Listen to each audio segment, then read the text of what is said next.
চাওক, মই বিগত 2টা দশক ছাত্ৰ সংগঠনৰ লগত জড়িত আছিলোঁ, বাঙালী যুৱ ছাত্ৰ ফেডাৰেশ্যনৰ লগত, অল বিটিআৰ বাঙালী যুৱ ছাত্ৰ ফেডাৰেশ্যন। আৰু বৰ্তমান মানে ছাত্ৰ সংগঠনত থাকি পেলাই জাতিৰ হৈ যিমানখিনি কৰিব লগা আছিল, আমি সেই কামখিনি কৰিব পৰা নাই। গতিকে মই নিজে এটা ভাবি লৈছোঁ যে বিটিআৰ অঞ্চলত আমাৰ মাননীয় বিটিআৰৰ প্ৰধান প্ৰমোদ বড়ো ডাঙৰীয়াৰ নেতৃত্বত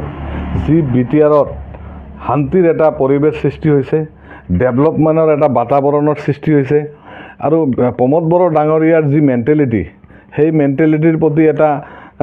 মানসিকতা মোৰ তৈয়াৰী হৈছে যে বিটিআৰ অঞ্চল যদি শান্তিৰ পৰিৱেশটো ঘূৰাই আনিব লাগে, আমাৰ জাতিৰ যিখিনি সমস্যা আছে সেই সমস্যাখিনি যদি আমি সমাধান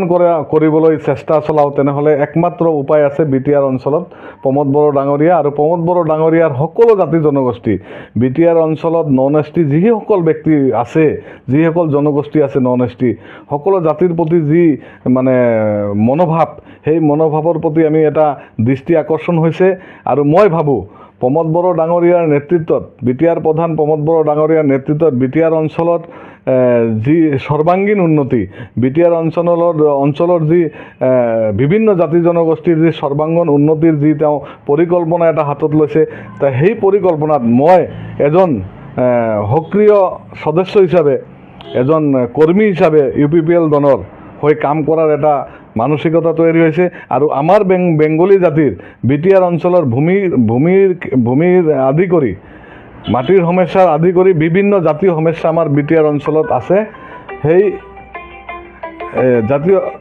জাতীয় সমস্যা আছে, সেই জাতীয় সমস্যাখিনি একমাত্ৰ মই ভাবোঁ বিটিআৰ অঞ্চলত বৰ্তমান যি আঞ্চলিক দল, মাননীয় প্ৰমোদ বড়ো ডাঙৰীয়াৰ UPPL দল, সেই UPPL দলৰ হৈ আমি থাকি পেলাই আমাৰ জাতীয় সমস্যা সমাধান কৰাৰ কাৰণে মই প্ৰতিজ্ঞাবদ্ধ হৈছোঁ। আৰু মই